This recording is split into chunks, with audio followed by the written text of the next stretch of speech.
Who was that?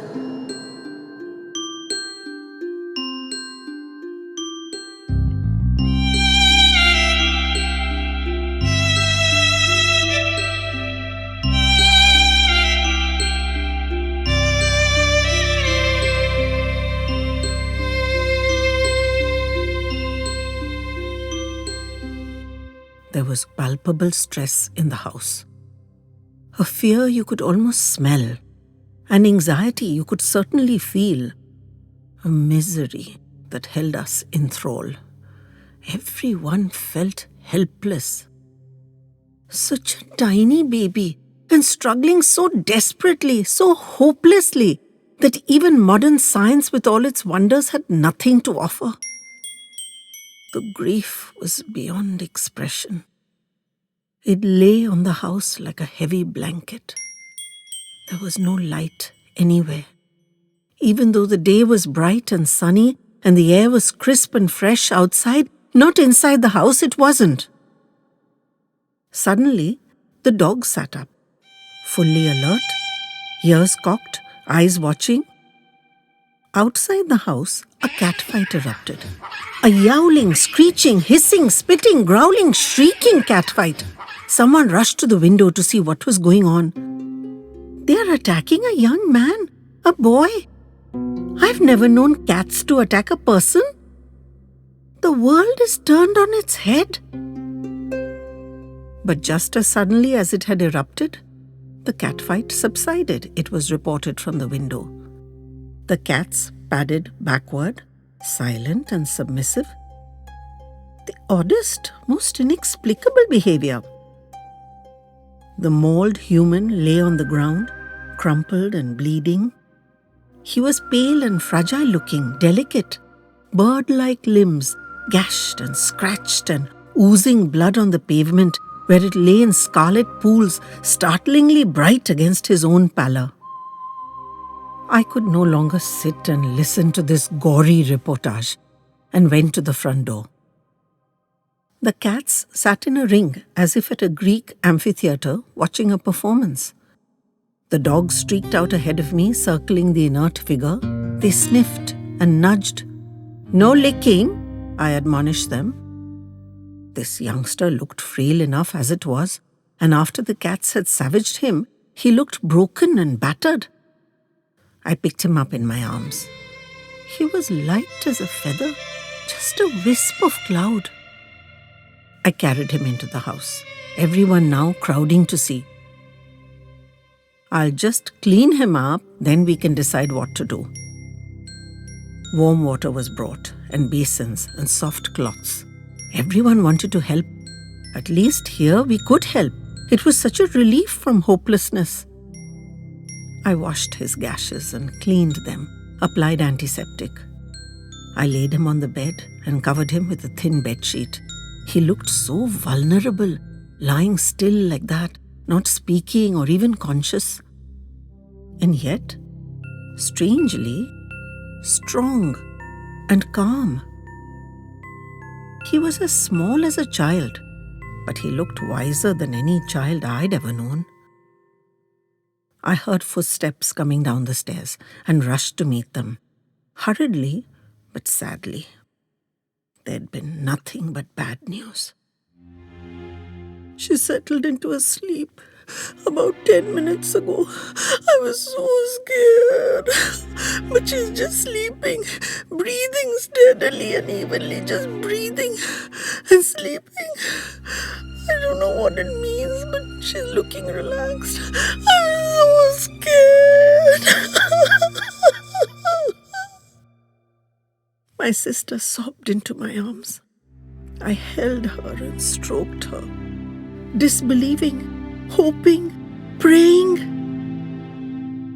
An electric current shot through the family. Hope, such a powerful force, caught us by the scruff and rattled us all. Perhaps there was some sliver of chance for the little mite. Whatever the doctor said, they didn't know everything. She was resting now and breathing evenly. Perhaps there was a chance. Please, please, let there be a chance. The family swaddled my sister in their hugs and tears. offering her food or tea. A bit of soup? Try a small bit of soup. You need to look after yourself too. But she just wanted to rush back upstairs. So they drifted away, and I took up my station at the stranger's bedside. Time passed slowly. I heard footsteps on the stairs again and was back at the door. My brother-in-law this time. He looked blank. No sadness, no joy. Couldn't read his expression. "How is she?" I asked nervously. "She doesn't know what to do," he said, and I gathered he was talking about my sister, not the baby. "She doesn't know whether to be happy or sad, to have hope or protect against it. None of us know." I don't remember hugging him before, maybe once or twice, awkwardly, but I'd been doing a lot of it now. Some things are beyond words. "She said the baby was sleeping," I prompted. He shifted out of my embrace and stared at me. "She is," he said, sounding amazed. She suddenly sort of stretched and settled down, and her eyelids stopped that incessant nervous flickering, and she became almost still. We feared the worst. But she was breathing, evenly, like in sleep.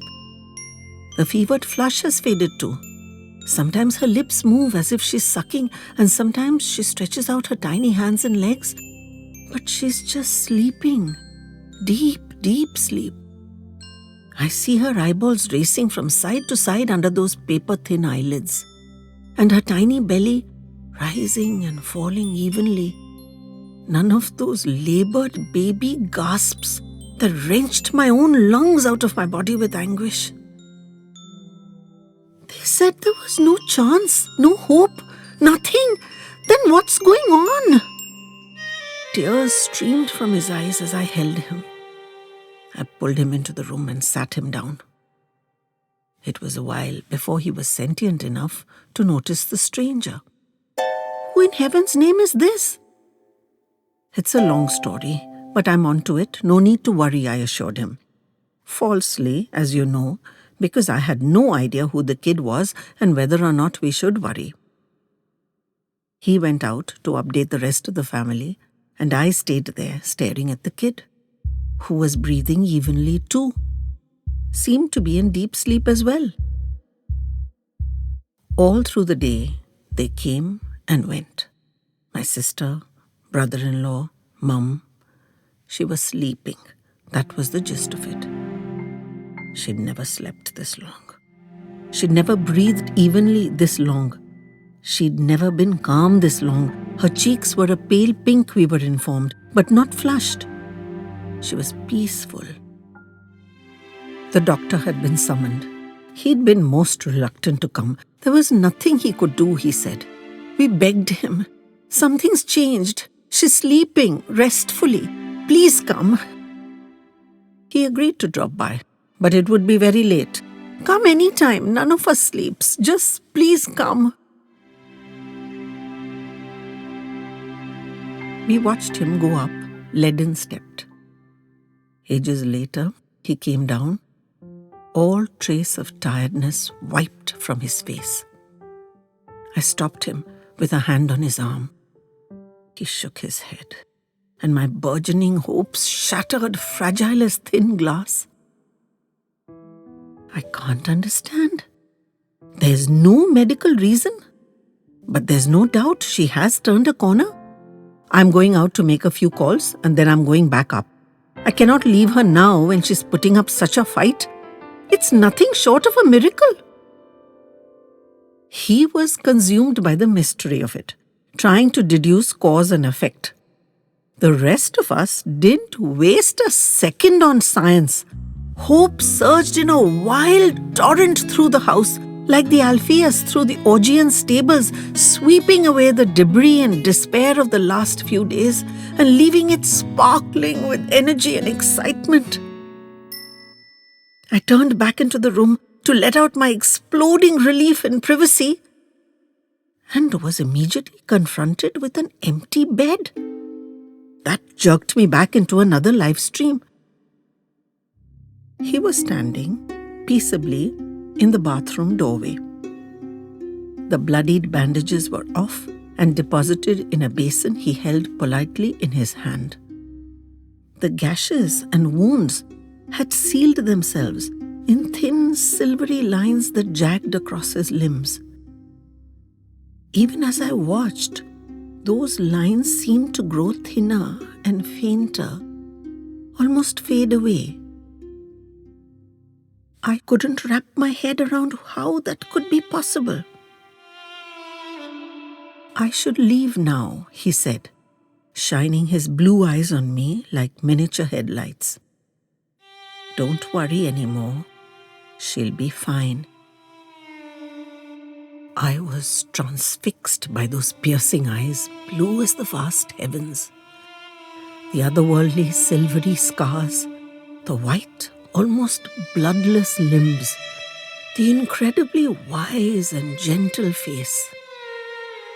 He handed me the basin and left softly, patting the dogs, who I realized had been sitting outside the room the whole time, walked out the front door, past the still sitting in an amphitheater cats, exchanged a nod with the returning doctor, and disappeared into the dark. "Who was that?"